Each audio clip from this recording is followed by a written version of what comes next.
I want to take you to Matthew chapter 14. Matthew chapter 14, if you're taking notes, I want you to write that down. Matthew 14, and it's on verse 22. Verse 22 all the way down to 33. And we begin this session, we begin this day of Jesus dealing with Peter. And this is the story. Many of you all have preached this, I'm sure, a lot better than what I'm going to teach you here today. But I want to extract some principles of discipleship.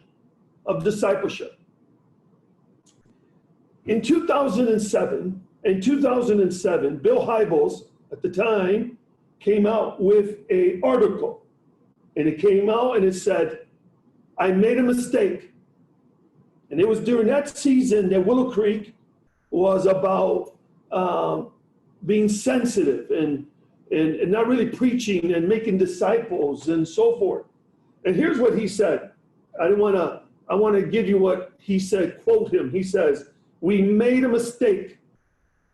What we should have done when people crossed the line of faith and became Christians, we should have started telling people and teaching people that they have to take responsibility to become self-feeders. He was a self-seeking church, a sensitive seeking church, Willow Creek was. He says we should have gotten people, we should have taught people, we should have taught them how to read the Bible, we should have taught them how to do service to their community, and we didn't do that. He said we made a mistake. And what a big mistake it is when we think that discipleship is something of 2,000 years ago.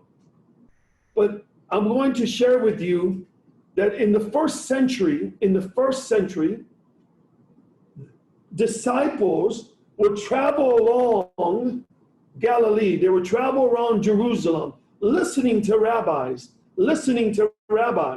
so that they can pick the one they want to learn from. Watch this.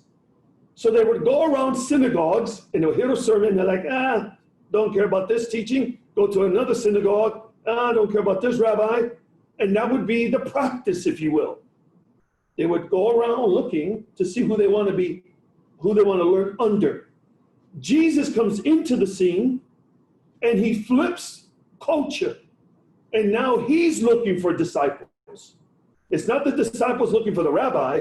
It's now the rabbi looking for the disciples. And so in that incident, we now see that Jesus Christ comes to flip.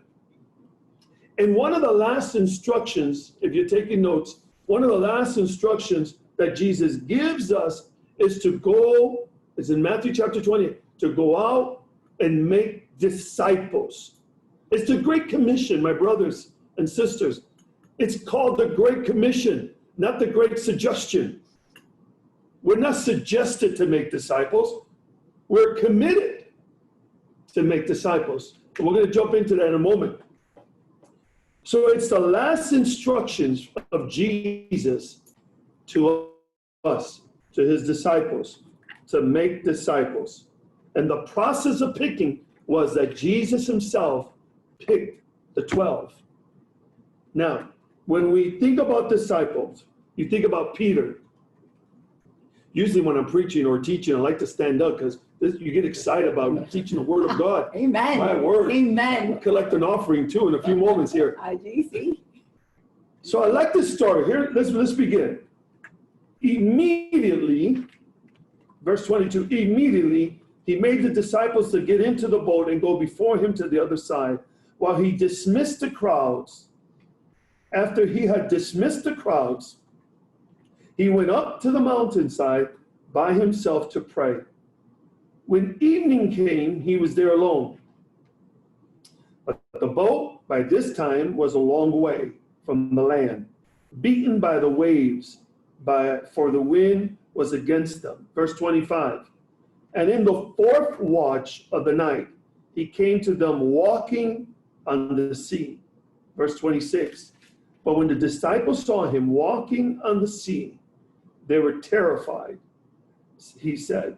By the way, you see just a side note, Matthew, he uses the terminology sea If you look in Luke's gospel, he says this is not a sea, it's a lake. And it's because Luke has probably been more known to travel other parts of the world, not Matthew. That's why he's using the terminology as a sea. But when the disciples saw him walking on the sea, they were terrified and said, it's a ghost. And they cried out in fear. But immediately Jesus spoke to them and said, take heart, it is I. Do not be afraid. And Peter answered, Lord, if it's you, command me to come to you on the water. He said, come. So Peter got out of the boat, walked on the water, and came to Jesus. But when he saw the wind, he was afraid and began to sink. He cried out, Lord, save me. And Jesus immediately reached out to his hand and took hold of him, saying to him, oh, you of little faith, why do you doubt? And when they got into the boat, the wind ceased.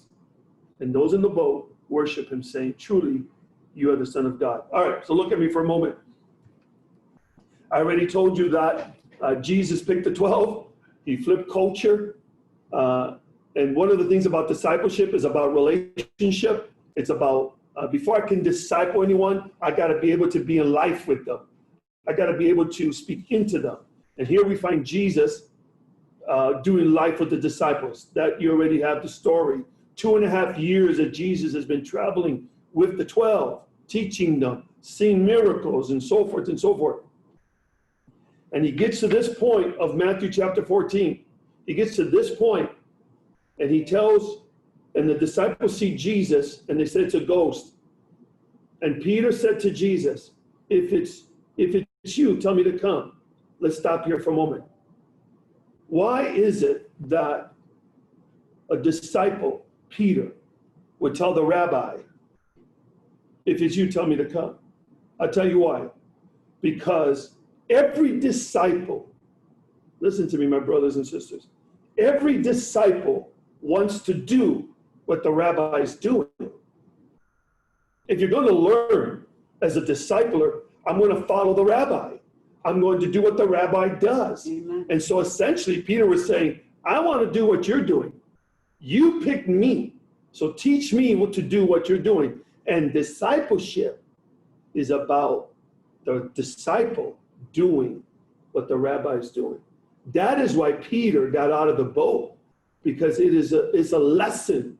And so as we think about throughout the day about discipleship, it is Peter wanting to do what Jesus was doing. Amen. It's the heart. We want to do what Jesus did as disciplers. When we lack that interest, when we lack that passion, then we have to question ourselves, are we Christians or we're disciples? And you and I know that in the United States, they say there's over 170 million Christians in the United States. I disagree with that. Because if there was 170 million Christians, we would not be in the mess that we're in. But that's a whole different teaching, a whole different jumpstart. But what we need to make sure that we're having is developing disciples. So Peter wanted to do what the rabbi was doing. Number one, spending time cultivates that.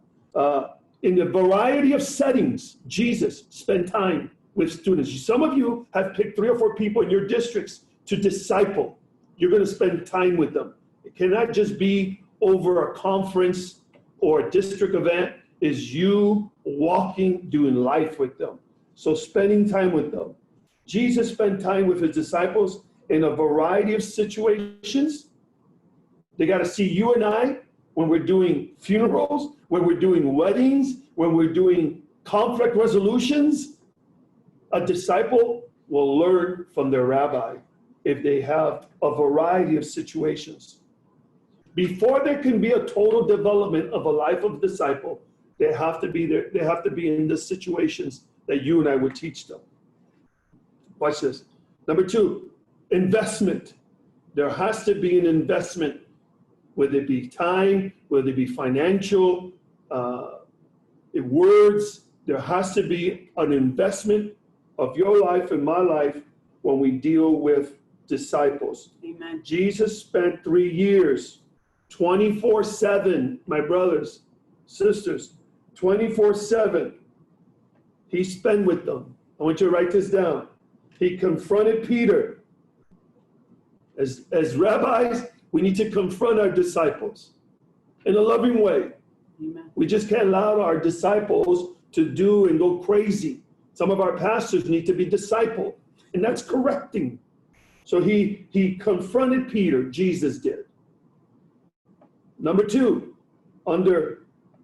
he loved John. So he confronted Peter, he loved John. As a rabbi, we need to love our disciples.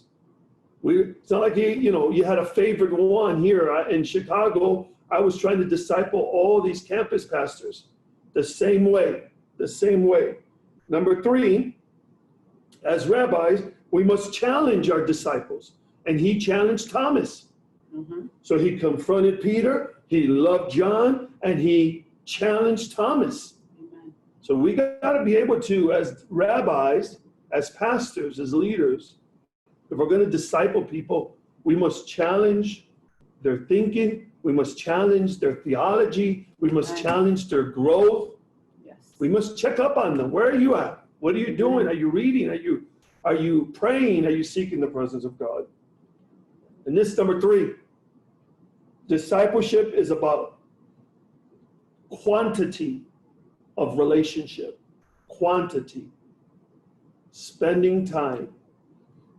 You and I know that we can only build. That's why every Tuesday, you guys with Brother Dennis, we've been building relationship on Zoom, building relationships. So many of you all, I've had relationship for many years with Pastor Clemente for over 30 years. Relationship. Once we build that, we can confront, we can love, we can challenge one another, we can grow one another. There is a dire need, my friends. Let me just wrap it up here in the next 5 minutes. There is a dire need of rabbis who will walk on the water.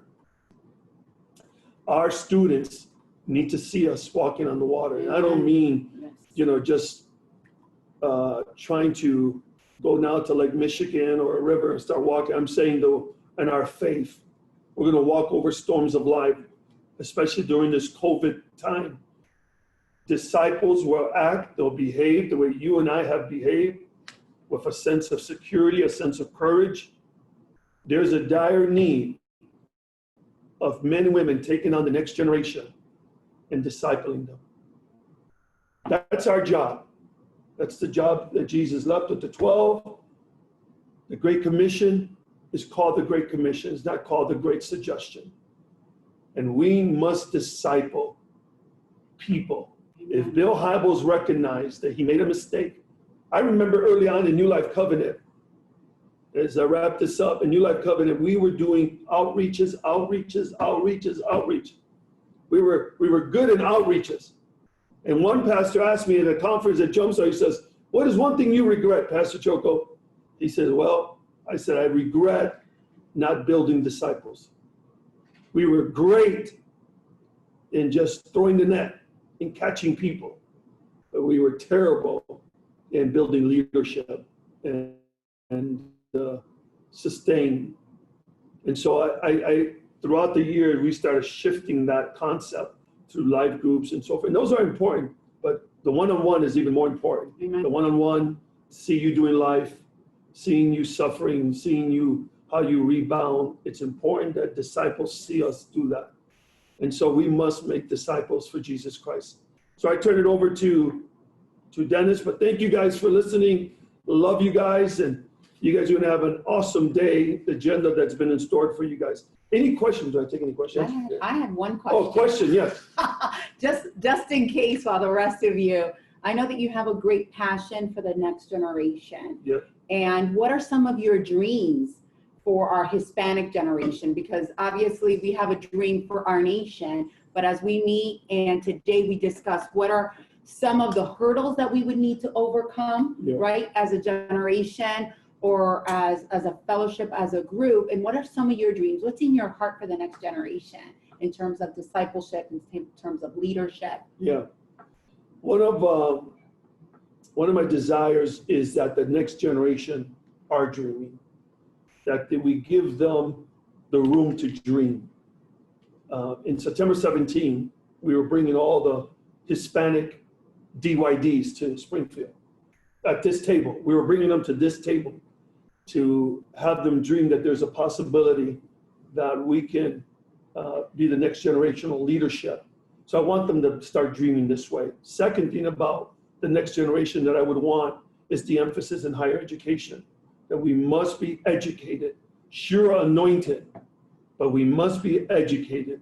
And so I want to stress to all of our DYDs to do everything possible. It took me 7 years to get my bachelor's degree. It took me 7 years. I know you could do it in 4, but I got it. You got it. You I crawled through the finish line. You but I got it. it. And so I think my dream is to see this next generation of Hispanics desiring leadership, saying that it's possible.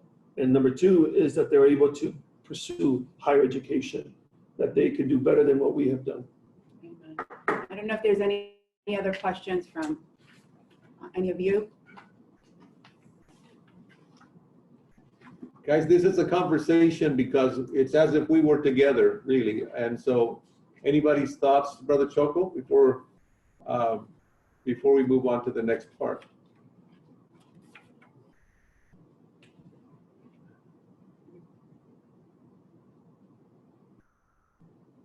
Very good. Sounds like everybody's, you did well. It's okay. Everybody collect the offering right now. Oh, yes. If you have a satisfied congregation, you get a good offering. Wow. Hey, Brother Choco, just a quick question. You know, we as pastors, and of course, not only am I superintendent, but I'm a pastor. Discipleship, you know, we try to find, there's all kinds of resources of how to develop disciples. And my question to you is, when you were pastoring, how were you able to recognize, I know that we can use resources for discipling, but my question to you as a pastor, did you look at your situation and then pull from different resources to be able to develop your disciples as a pastor for your local church? Because I know that there's a lot of resources and we can get all kinds of things. So my question to you is, what was it that you utilized, maybe with other resources, for your congregation? Yeah, good question, Zeke. One of the things early on, and I got to be honest with you, when it came to discipleship, you know, there was no playbook that I went by. I didn't have that. What I had was events. And so I started putting events in Humboldt Park, and I would give, let's say, one individual, there's a young lady in my church I'm thinking about, and I gave her $1,000. And I wanted to see how she would manage the money. I want to see how she would manage the budget. I want to see how she managed the community. And so I gave her that task. By the end of 10 years, Zeke, she was managing $100,000 of outreaches. And it was this process of engagement with her, and not only her, but other guys that I would give events to. This was my methodology of discipling and training the next leadership to value, when it comes to budgeting, to meeting with community heads around our city. And so this is, for me, was the format. I thought about an event and I found 1 or 2 people and I started pouring into them. Here's what I want to see. Here's what I want to see. I want you to follow up with me once a week. Send me an email, send me a text. Tell me how it's going. Now, there's an onus that falls on me, because if I didn't hear from them in a week or 2, my job in church was to find them where they're at. Where are you? I would say, hey, Zeke, it's been 3 weeks. You haven't talked to me. Where are we at with this project? Oh, Pastor Choco, da, da, da, da. So I would trust. I want you to write this down. I would trust, but I would verify. Trust, but verify. And so as a leader, I would trust somebody, give them the $1,000 or the $100,000, trust them, but I'm verifying. I'm calling them up. Oh, yeah, conectamos. You know, how are we doing with this? And so these are 2 principles that I always carried in my church. Trust, but verify. Amen. Tommy Barnett used to say it this way. He says, you have to expect, but you have to inspect. Oh, good. You know, I mean, it's like you said, expect from them, but you better inspect too. Good. Yeah, that's good.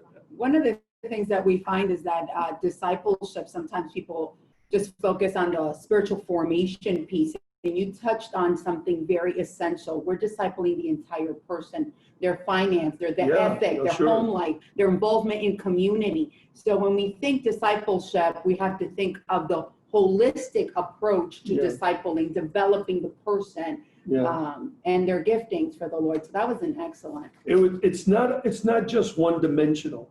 It's a holistic. This young girl that I talked to you about, the $1,000, she's now the secretary of the board and is running millions, helping run millions of dollars through New Life Covenant. But all that started 15 years ago with 1,000.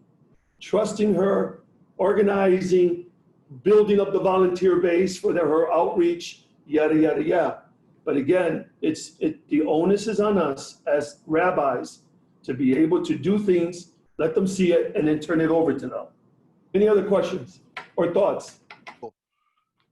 Good to see you, man. Been praying for you and your family. You brought a sermon out some years ago where you talked about when the students would be looking for the rabbi, but when Jesus came, he turned it around, and Jesus is the one that looked for the disciples. Could you share a little bit on that, the intentionality of that you were talking about? You find somebody and you pour into them, and that's what Jesus did. Everybody was looking for the high guys, and Jesus was looking for the low guys and made them qualified to become a disciple. Yeah, that was a little bit. I think you might have been disconnected from it, but that was in Matthew chapter 14 with Peter getting out of the boat, and he wanted to be like the rabbi. And when you're pursuing in development of people, there has to be intentionality. For instance, one of the things that Jared brings out, last year before I came here as a general treasurer, I was intentional about a 13-year-old boy who we saw the gift upon his life, and he was in Bible quiz and JBQ and bringing trophies and winning through the state of Illinois, yada, yada, yada, representing New Life. I essentially said to him and his parents, I met with the parents and said, I want your son to tag team with me and preach with me. Again, we were intentional. Prior to him preaching, he would shadow me on a Sunday. He would go with me out in the lobby, greeting people. He would see me in the back after each service, whatever. He was always watching until the day he ended up preaching. And he preached 8 minutes. 8 minutes, this 13-year-old boy. And today he's like a young deacon. He's 15 years old now, I think he is.